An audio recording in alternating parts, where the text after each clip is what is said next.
बचपन में माँ बाप का साया छिन गया, बदनामी के डर से 16 साल की उम्र में शादी कर दी गई।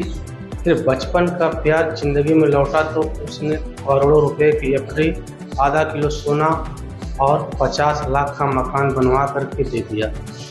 इस बीच सोशल मीडिया के जरिए दूसरा प्रेमी जिंदगी में आया। इसके बाद शुरू हुई प्यार, पैसे और धोखे की ऐसी कहानी जिसका अंत एक सड़ी गली लाश पर हुआ।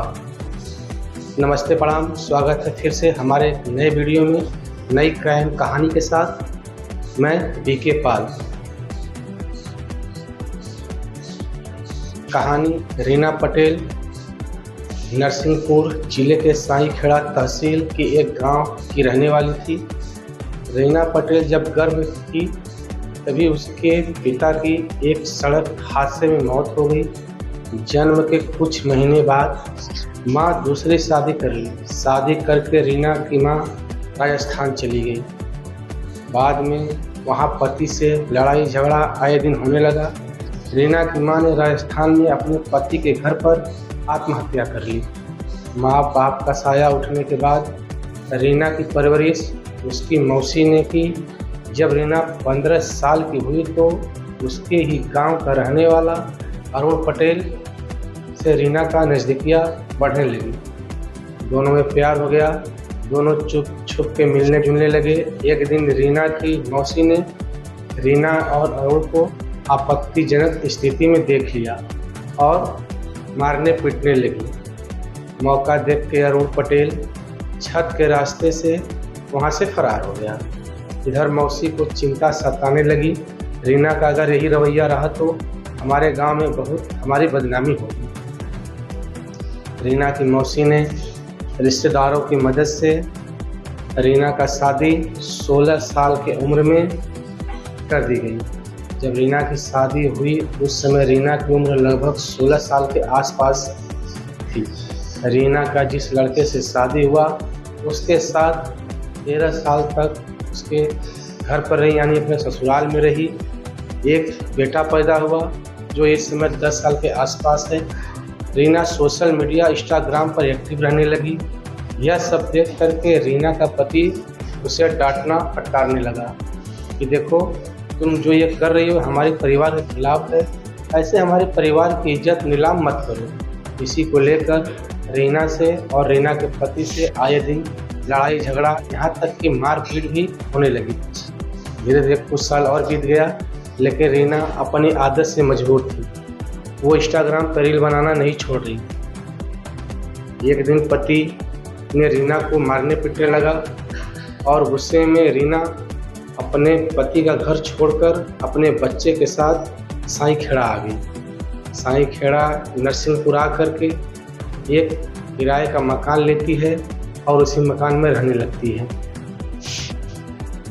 मकान में कुछ ही महीने रहते हुए हुआ था कि अचानक एक दिन रीना का जो पुराना प्रेमी अरुण पटेल है वो टकरा जाता है। दोनों की फिर से बातचीत स्टार्ट हो जाती है, मिलना जुलना, यहाँ तक कि घूमना फिरना भी चालू हो जाता है।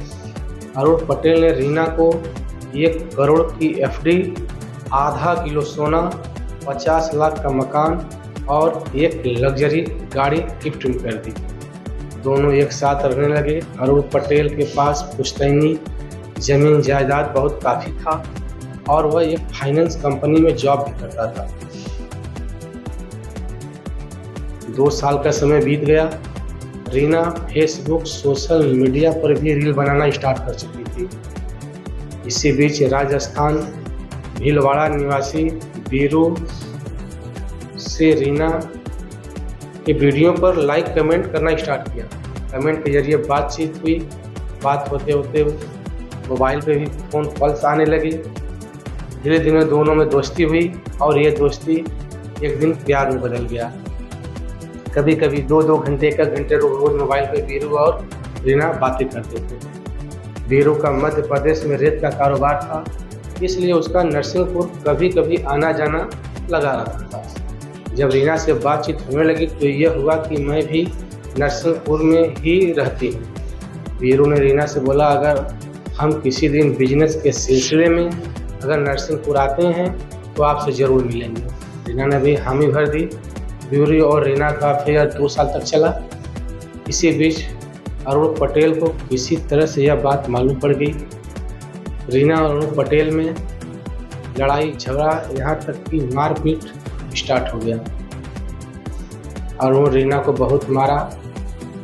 रीना और अरुण एक दिन बीरू को रास्ते से हटाने का प्लान बनाने लगे। रीना पटेल ने बीरू को फ़ोन करके राजस्थान भीलवाड़ा से नरसिंहपुर बुलाया। जैसा कि बीरू ने भी रीना के ऊपर काफ़ी पैसा रुपया खर्च कर चुका था। रीना ने जब बुलाया तो बीरू अपने आप को रोक नहीं पाया। बेचारा बीरू राजस्थान से नरसिंहपुर के लिए निकल पड़ा, लेकिन उसको यह पता नहीं था कि आज वह जहाँ जा रहा है उसकी मौत वहाँ इंतज़ार कर रही है। प्लानिंग के हिसाब से अरुण पटेल एक दोस्त जिसका नाम हरनाम किरार घर में पहले से ही मौजूद थे। जब बीरू घर में प्रवेश किया, अंदर प्रवेश करते ही दरवाजे पर ही बेसबॉल बैट से उसके सिर पर भी अरुण ने ताबड़तोड़ हमला कर दिया। बेचारा वही लहूलुहान होकर गिर गया। इतना लोग उसके सर पे मारे जब तक कि वो उसका दम नहीं निकल गया। तीनों बीरू को मरने के बाद प्लास्टिक और उसके बाद बोरी में भर करके लाश को कंबल में लपेट करके रायसेन ब्रिज के नीचे 40 फीट खाई में ले जाकर फेंक दी। यह लोग घर छोड़कर फिर फरार हो गए। 7 दिन बाद फॉरेस्ट गार्ड को अचानक एक बोरी दिखाई दी। उसने तत्काल पुलिस को सूचना दिया। पुलिस आई, बोरी खुलवाई। बोरी में देखते हैं एक लड़के की डेड बॉडी है, जो कि चेहरा पूरी तरह से पहचान के बाहर है। कोई उस लाश को पहचान नहीं पा रहा है, मगर पुलिस को एक कोचिंग का नोटबुक मिला। पुलिस ने वह नोटबुक और शिक्षक के हेड राइटिंग लेकर के नरसिंहपुर पहुंची।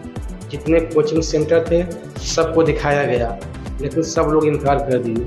लेकिन एक कोचिंग पर जब पुलिस वाले वो हेड राइटिंग नोटबुक लेकर पहुंचे तो वो हेड राइटिंग पहचान ली गई। शिक्षक पहचान कर बोला, यह नोटबुक तो 10 वर्ष हमारे यहाँ एक छात्र है उसका है। छात्र रीना का बेटा है। पुलिस रीना के घर पे पहुंची, वहाँ ताला लगा हुआ था।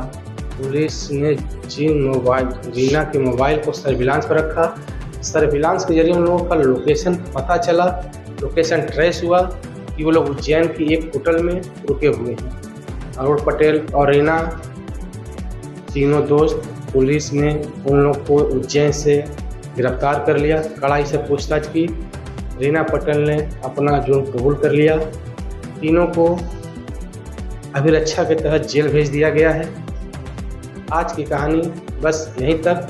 अगर हमारी कहानी आप लोग को पसंद आई हो तो प्लीज़ वीडियो पर लाइक करिएगा, चैनल को सब्सक्राइब करिएगा। मिलेंगे हम आप लोग से ऐसे ही नई क्राइम कहानी के साथ। तब तक के लिए नमस्कार, जय हिंद।